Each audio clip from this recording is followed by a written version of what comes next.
के चरणों में, भारत भर के समस्त शिविरार्थियों की तरफ से आज महाराज जी सब घर चले गए। बारंबार नमोस्तु नमोस्तु नमोस्तु। महाराज जी आज शिविर संपन्न हुआ। अभूतपूर्व रूप से ऐसा शिविर हुआ जैसा आज तक नहीं हुआ। ऐसे शिविर की प्रभावना हुई, सारे रिकॉर्ड इसने विगत सारे शिविरों के तोड़ दिए महाराज जी। और इन शिवरार्थियों के मैं आज जो चेहरों की चमक देख रहा था जब आज विदा हो रहे थे महाराज जी, ये मुझसे कह रहे थे कैसे जाएं, जाया ही नहीं जा रहा, बस जाना पड़ रहा है।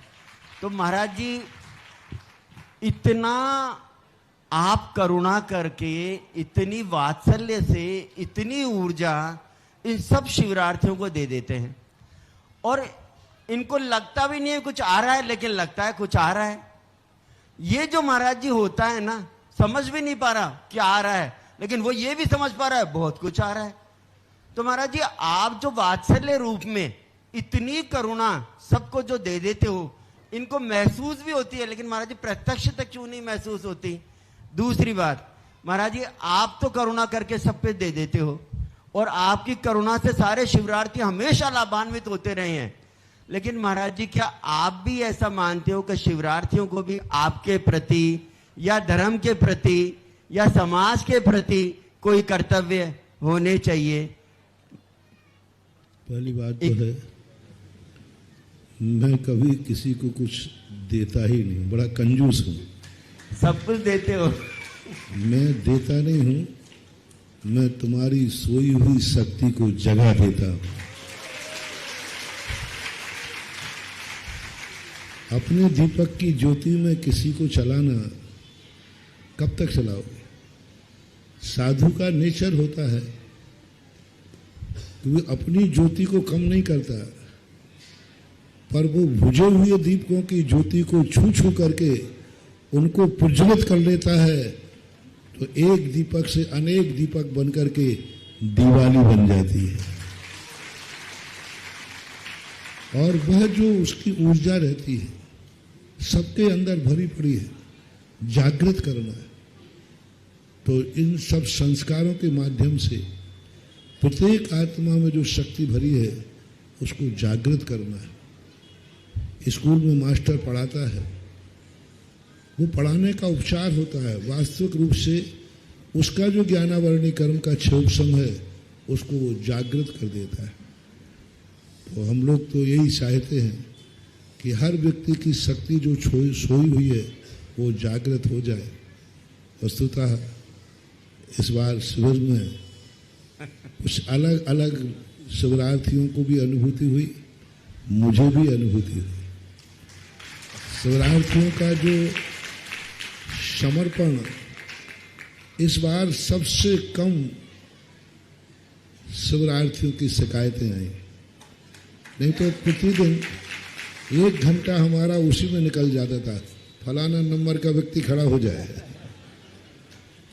तुमने ऐसा क्यों किया, ऐसा क्यों किया। और इस बार मुझे वो 1 घंटे बचा तो 1 घंटे हमने 6 ढाला के बड़ाने में निकाल दिया। कोई शिकायत ही नहीं, हर व्यक्ति इस बार अनुशासित था। और सबसे बड़ा डर जो लग रहा था, कमेटी ने डरा दिया था कि मंडी में इतने सांप हैं कि हर दिन 1 महीने से 2-4, वो भी कोबरा, उन सांपों की स्थिति मंडी में बहुत ज्यादा थी। तो एक विकल्प भी आया, लेकिन फिर भी एक अपने आप में भावना भी भाई, रैकी भी दी। और बहुत बड़ी विशेषता है कि 10 दिन के अंदर सांप तो क्या, चूहा भी नहीं आया। जिस दिन शिविर लगना था उसके 1 दिन पहले, 2 जो तीज के दिन, लोगों ने कहा महाराज जी आज भी 5-6 सांप निकले, बड़े बड़े लंबे, 2-2, 3-3, 4-4, 5-5 फुट के काले नाग निकले। और परसों से शिविर है, तीज आज है। मैंने कहा तुम चिंता मत करो, उनको मारना मत, उनको बस जहां तुम कार्य कर रहे हो, यदि वो कहीं जाना चाहते हैं तो उनको रोकना मत। और ना तो उनको रोका ना उनको मारा, वो अपने आप 10 दिन के लिए स्थान छोड़ गए और कोई व्यक्ति। तो ये सारे शिविरों के जब पवित्र भावना होती है, अच्छी भावना होती है, इस बार पुराने शिविरार्थियों ने महसूस किया। सबसे बड़ी बात थी कि यहाँ के जो पुण्यार्जक और व्यवस्थापक थे वो बहुत समर्पित थे, उनके ऊपर भी आश्रित होता है। यानी जो शिविर के पुण्यार्जक थे उनको इतना उत्साह था कि उन्होंने कुछ भी नहीं कहा, उन्होंने कहा कुछ सोचना ही नहीं है, बस शिविर में कोई कमी नहीं रहना चाहिए।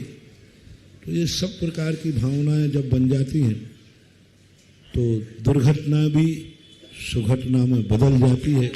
ऐसा सवाई माधोपुर में भी मंडी थी, वहाँ भी एक शिवरार्थी को चूहे ने काटा था, चूहे ने नहीं, सांप ने काटा था, और वो भी इसकी वो सो रहा था, तो अंधेरा तो रहता ही है, तो उसने उंगलियों को चूहा समझ लिया, तो उसको एक उंगली को पकड़ लिया था। हालांकि कुछ हुआ नहीं था, ठीक हो गया था, लेकिन होता है आपकी कृपा से। तो उन्हें समझ रहे हैं आप, उनको उनके पास सांप भी पहुंच जाते हैं। और ये गुरुदेव मंडी में तो क्या हूँ, चूहा होते ही हैं, चूहा। सवाई माधोपुर में भी मंडी थी, वहाँ भी एक शिवरार्थी को चूहे ने काटा था, चूहे ने नहीं, सांप ने काटा था, और वो भी इसकी वो सो रहा था, तो अंधेरा तो रहता ही है, तो उसने उंगलियों को चूहा समझ लिया, तो उसको एक उंगली को पकड़ लिया था। हालांकि कुछ हुआ नहीं था, ठीक हो गया था, लेकिन होता है आपकी कृपा से कहीं कुछ नहीं हुआ। और हम तो बताएं अशोकनगर वाले, थोड़ी देर अच्छी तालियां बजा लो, क्यों